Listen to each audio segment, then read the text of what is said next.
Welcome, fellow goofballs, to a special edition of Two Giant Goofballs, a New York Giants podcast. I am Drew, joined as always by...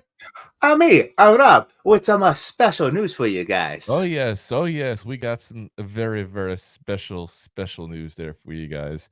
And, of course, whenever we have breaking news, we got to go ahead and give you guys this.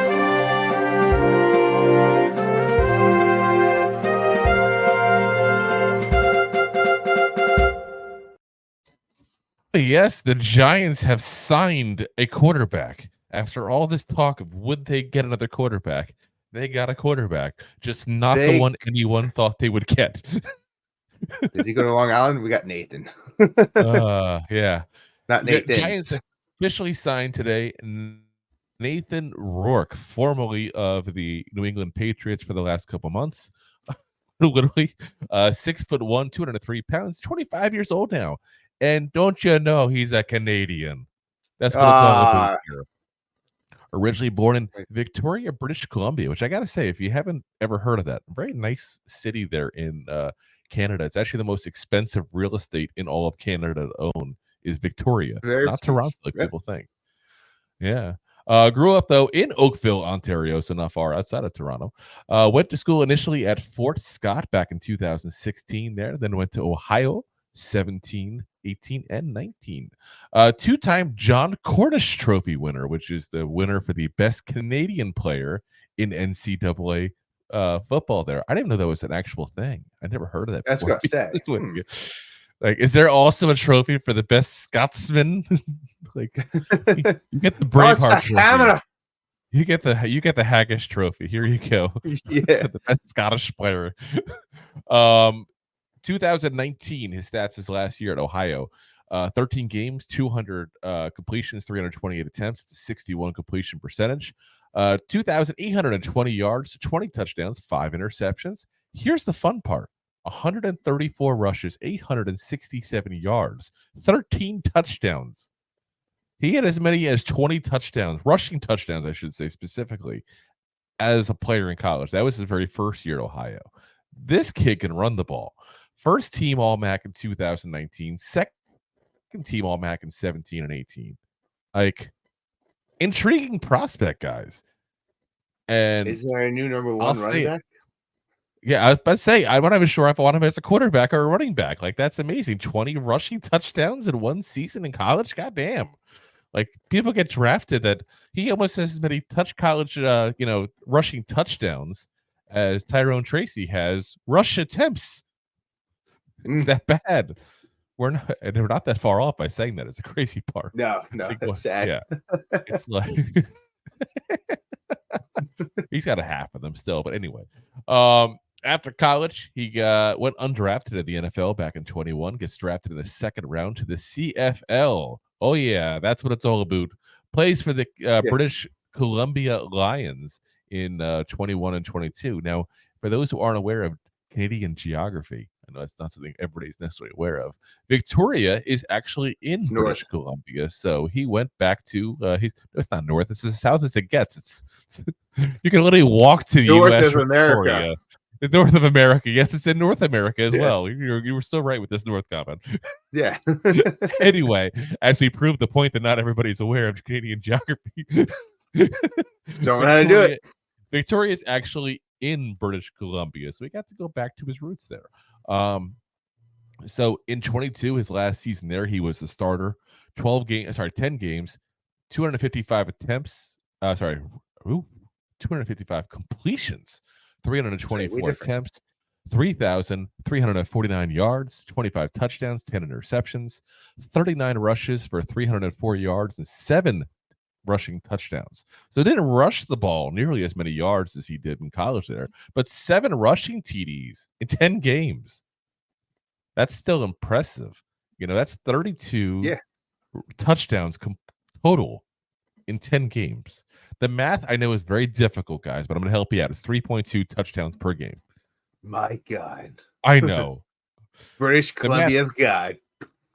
So, 335 yards passing and 30 rushing yards. Yeah, again, I know the math is difficult. I did it for you guys.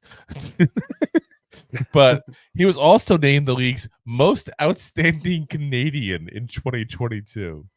I'm telling you, Canada just loves this guy. Yes, all their beady little eyes and flapping heads so full of lies. He's on all the boxes of maple syrup. Yeah, he really is. He's like he's on the Molson Triple X can probably. It's like originally he doesn't have to go that hard. No, yes you do. That's the way Canadian beer is made. So originally, when he got out of the CFL there to try his luck over in the NFL, he worked out for 12 different NFL teams. That does include the Giants, by the way. And that was in the last year's offseason. He ended up being signed by the Jaguars to a 3-year deal. He got off-season foot injury that year. Off-season foot surgery, I should say, that year as well. So a little bit of late start in camp there. Ended up in playing in the preseason games. Rob and I were actually watching some of the highlights of that right before we started recording this. So preseason hero rubs though, guys. So it's hard to really like be too crazy excited. But I encourage you to look up the highlights because there's one play in particular when the Jaguars were playing the Cowboys, and it was in the fourth quarter. So again, he's playing against guys who wouldn't make the roster. Yeah, like himself. I mean, let's be honest. Yeah. Playing against alike opponents, basically. And yeah, he's got almost taken down by like 2 or 3 guys. Very like Eli David Tyree-esque. And all of a sudden just throws it up there for a touchdown. And it was a really amazing play. I remember that play, but I didn't realize at first this was him because that was a pretty big play when it happened. Again, pretty big play for preseason. A lot of guys, even Patrick Mahomes, were going on Twitter. They're going, "Oh my God, I can't believe he did that." And honestly, it's an amazing play. But obviously didn't have a lot of amazing plays because he was waived in August of 23 and put on the practice squad. He did make 2 short appearances on the active roster last season before being released December 16th. We said December 26th. That would have made a very unmerry Christmas at that point to get cut the day after Christmas. Which is Boxing Day. I don't know if they celebrate Boxing Day in Canada. Do they? They do. I thought they might. See? That's actually their holiday. We have an unboxing day of them. Yeah. He got claimed by the Patriots that month and was waived just yesterday. Today, the Giants went ahead and picked him up. And let's be honest, the Patriots didn't really take too much of a look at him, and they didn't need him anymore. They had him for a couple months. They never really got him into camp. They never got him into practices and all that kind of stuff, except for a few at the very end of the season there. They got Drake May, obviously, who's going to be their QB of the future. They got Jacoby Brissett, who is their potential starter this year if they want to sit May for a year. If not, at the very least, a veteran backup that can help, in the development of May. And they got, surprise, surprise, Joe Milton, who was, I know some of you guys in our live chats there were pretty big fans of the Tennessee quarterback, who we weren't necessarily big fans of. But again, some people liked him. So you get him as a third quarterback. They're probably trying to develop him to be the long-term backup quarterback. So then he just wasn't there anymore for this guy. So literally, they cut him yesterday. The Giants picked him up today, the 7th, and multiple teams went for this guy. It wasn't like the Giants were the only team who wanted him. There was multiple teams who wanted him. So we're going to give you guys a quick little video montage that we were able to find of a couple of clips of his. You got to call it a montage. It's a montage. Rossi has a montage. It's funny because I actually was talking about montages at work today because one of the techs at the shop I work at was playing like 80s style music, and I'm like, dude, this is like that video montage, like after you just found out that your partner got shot on this in the job, like you're trying to track down. Have a montage. Yeah, you're trying to track down a lead while you're also dealing with your emotions, like that kind of. So yeah, let's go over this real quick here for you guys. This is a couple of quick clips that I found on some GIF things, and I really like to use those. I don't want to get in trouble for using copyright stuff. If you put it up as a GIF, it can be used anywhere, guys. That's my motto. I don't know if that's legal or not, but we're doing it. I don't think so. There we go. Throwing the ball. It's a good throw, at least. Oh, deep like. Yeah, there we go. Here he is with what he is. Look at this. Look at the wheels in this kid. Like, woo. He did a little fake out and everything there. And then here he even is used as a receiver there. You see him at the top of the screen. You know, so the whole thing kind of begs the question of what do we see as the future for this kid? Do we see him as somebody they try to develop into a quarterback for the future at that point? But I mean, again, this is his third team now and going into his second year in the NFL. So I have to kind of temper expectations. Well, I'm saying the NFL though. I mean, I'm ignoring the CFL. I'm saying. You know, he was the third quarterback for the Jaguars last year, basically. Again, obviously, I don't expect him to beat out Trevor Lawrence. That'd be kind of ridiculous, you know. It'd be impressive. It would be damn straight. It would be impressive. I'm trying to remember who was their backup quarterback last year. I might have to look that up because that'd be the more question of like, why couldn't you beat this guy out if you're a decent quarterback? I don't mean decent like a potential starter. I mean a potential backup quarterback. So CJ Beathard is their backup quarterback apparently. So yeah, not an impressive top tier backup, and he couldn't beat him out. You know, I kind of look at him as a guy that they're going to probably make a camp body.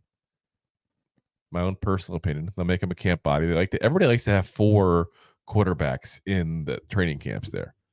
So, you know, it makes you definitely think that this is a guy they're looking at as a potential 4th quarterback there. And what they'll probably end up doing is seeing if he's better than what they think. And if he's not, then you cut him. Or you look at him in another position. I'll tell you this, it doesn't say very good for Liam Thompson that we have in the rookie camp there from Wabash that a lot of people are pretty big on. But again, I said that on the show we did our undrafted rookie free agents. I think he was just brought in to be an arm. You need someone to throw the ball. They weren't necessarily looking at him as a potential quarterback long term.